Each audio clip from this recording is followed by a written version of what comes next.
बिस्मिल्लाहिर्रहमानिर्रहीम। अस्सलाम वालेकुम स्टूडेंट्स, मैं हूं Wajid Ali combo and this one is the third lecture of chem concepts. Some students say that chemistry is a dry subject, it is a tough subject. लेकिन मैं कहता हूं no, chemistry is very interesting subject. Chemistry lover definitely will enjoy these lectures.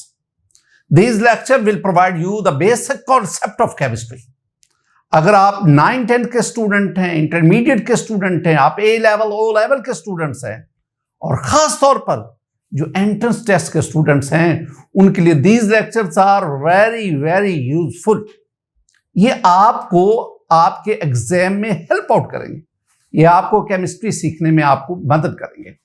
Student, today our topic is atom. आज हम atom के बारे में पढ़ेंगे और मैं एटम को डिफरेंट हेडिंग्स में आपके साथ शेयर करूंगा. द फर्स्ट हेडिंग, ये जो वर्ड एटम है ये कहां से डिराइव हुआ, इसकी ओरिजिन क्या है. First of all, Greek philosophers बहुत सारे, जिनमें डेमोक्रेटस एक नाम है. तो डेमोक्रेटस के मुताबिक अगर आप मैटर को छोटे से छोटे हिस्सों में डिवाइड करते जाएं, रीडिवाइड करें, यहां तक कि उसके स्मॉलेस्ट पार्टिकल मिलेंगे जिनको आप मजीद डिवाइड नहीं कर सकते.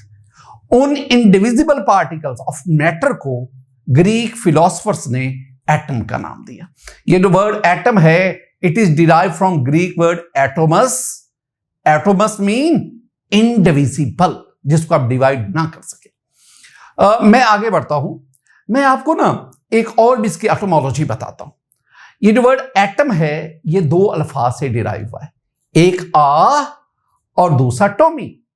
एटम, आ टोमी. I mean not and टोमी mean to cut, means indivisible, जिसको आप काट ना सके, जिसको आप डिवाइड ना कर सके. ये जो एटम के मीनिंग जो इंडिविजिबल है, लेकिन अगर आप रिसेंट जो रिसर्च है उसको देखेंगे, एटम कैन बी डिवाइडेड.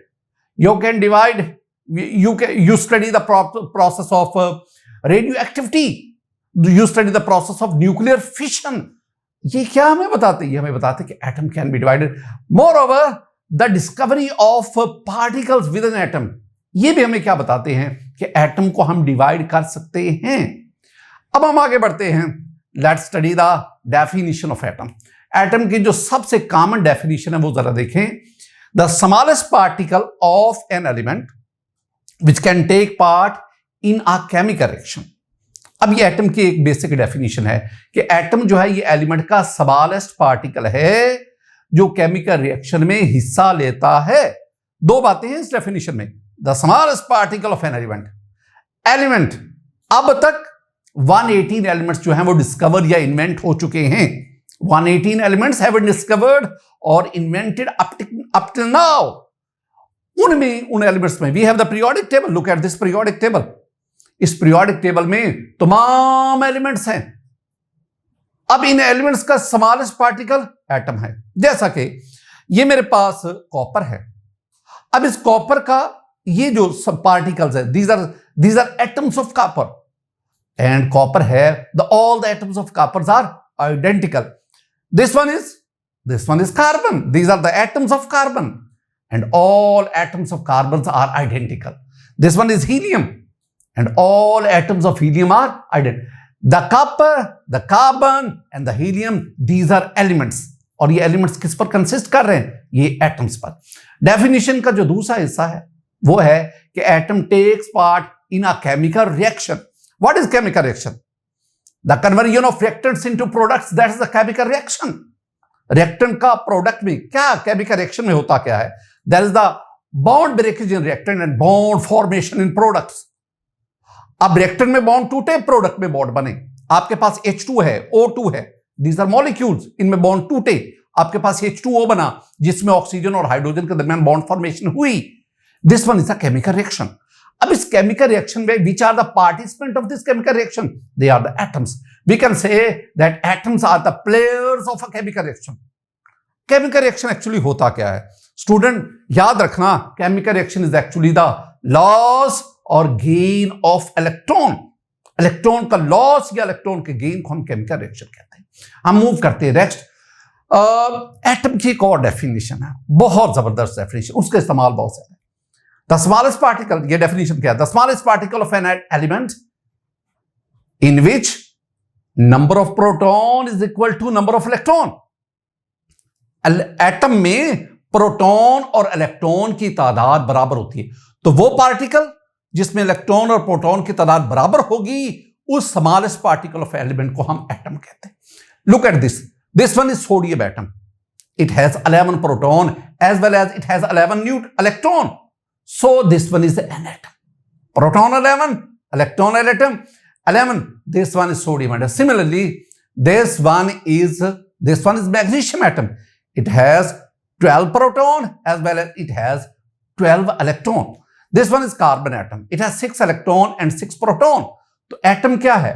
जिसमें प्रोटॉन और इलेक्ट्रॉन, जितने इलेक्ट्रॉन उतने प्रोटॉन, जितना पॉजिटिव चार्ज उतना negative charge. Overall atom is a neutral particle. अब हम आगे बढ़ते हैं, मैं एग्जांपल्स की तरफ आपको ले जाता हूं. Student, this one is hydrogen, this one is sodium atom, this one is carbon atom, this one is iron atom, this one is uranium atom. अब जरा देखना, जब मैं लिखता हूं ना H, जब मैं लिखता हूं H, ये दो बातों को जाहिर करता है. H, this one is the symbol of hydrogen, और H, this one is an atom of hydrogen. जब मैं लिखता हूं ना Na, ये दो चीजों को जाहिर करता है. Na is the symbol of sodium, and Na represent an atom of sodium. मतलब किसी भी एलिमेंट का सिंबल उसके एक एटम को रिप्रेजेंट करता है. The symbol of an element represents इस एन एटम. हम आगे बढ़ते हैं. Very very important part, that is सब एटॉमिक पार्टिकल्स. सब एटॉमिक पार्टिकल्स, जरा ना गहराई से बातों को समझना. Student, this one is an atom, this one is an atom. ये एटम का सेंट्रल पार्ट, जिसे हम कहते हैं nucleus. It consist of proton and neutron. और इसका ये आउटर पार्ट, इसमें इलेक्ट्रॉन रिवॉल्व करते हैं. ये एक वो डायग्राम है जो अक्सर हम पढ़ रहे होते हैं. ये जो सेंट्रल पार्ट जिसे हमने न्यूक्लियस का, इसमें प्रोटॉन और न्यूट्रॉन है, इसको हम कहते हैं nucleon. Proton and neutron, this are called nucleons. और ये जो बाहर वाला पार्ट है, एक्स्ट्रा पार्ट है, इट कंसिस्ट ऑफ इलेक्ट्रॉन. अब हम ये पढ़ते हैं कि electron, proton and neutron, these are fundamental particles of an atom. हम ये पढ़ते आए हैं, लेकिन आज से आप इसको ऐसा नहीं कहेंगे. These are not fundamental particle of an atom. अब फंडामेंटल से क्या मुराद है? स्टूडेंट, फंडामेंटल से मुराद है कि वो सब्सटेंस या वो पार्टिकल जो खुद किसी से ना बने, उससे कोई चीज बनाई जाए. A substance which is not formed from anyone, but it provides foundation for the formation of a substance. जब अभी रिसर्च ज्यादा नहीं हुई थी, तो इलेक्ट्रॉन, प्रोटॉन, न्यूट्रॉन को फंडामेंटल पार्टिकल कहा जाता था कि ये तीनों किसी से नहीं बने, ये एटम को बनाते. They provide foundation for the formation of atom, so they were called fundamental particle. लेकिन अब रिसर्च कहती है नो, ऐसा नहीं है. अब ना सिंपली ये जो प्रोटॉन है, it is made up of 3 quarks. ये जो न्यूट्रॉन है, it is made up of 3 quarks. इसका मतलब है प्रोटॉन और neutron, these are not fundamental particle, they are made up of quarks. These quarks are called fundamental particle. मैं ना वैसे ही आपको ना ज्यादा इसको याद करने की जरूरत नहीं है, एक सिर्फ आप इसको समझना है. जो एटॉमिक पार्टिकल्स हैं, मैं उनको इन 3 हिस्सों में लाता हूं. These are called quarks. There are 6 quarks. These are called leptons. There are 6 leptons. One of them is electron. And these are called boson. ये जो quarks हैं, ये जो leptons हैं, इनको collectively हम fermions कहते हैं. ये जो fermions हैं, they are matter particles, और ये जो boson हैं, ये force carrier हैं. लेकिन हमें इसमें से ना, सब में से हमें जो चीज चाहिए ना, वो बहुत सिंपल है. हमें इसमें से देखेंगे तो हमें सिर्फ ये चाहिए कि ये जो क्वार्क्स है, ये जो प्रोटॉन है, ये 3 क्वार्क से बना, और ये जो न्यूट्रॉन है, ये 3 क्वार्क से बना. ये क्वार्क्स डिफरेंट है.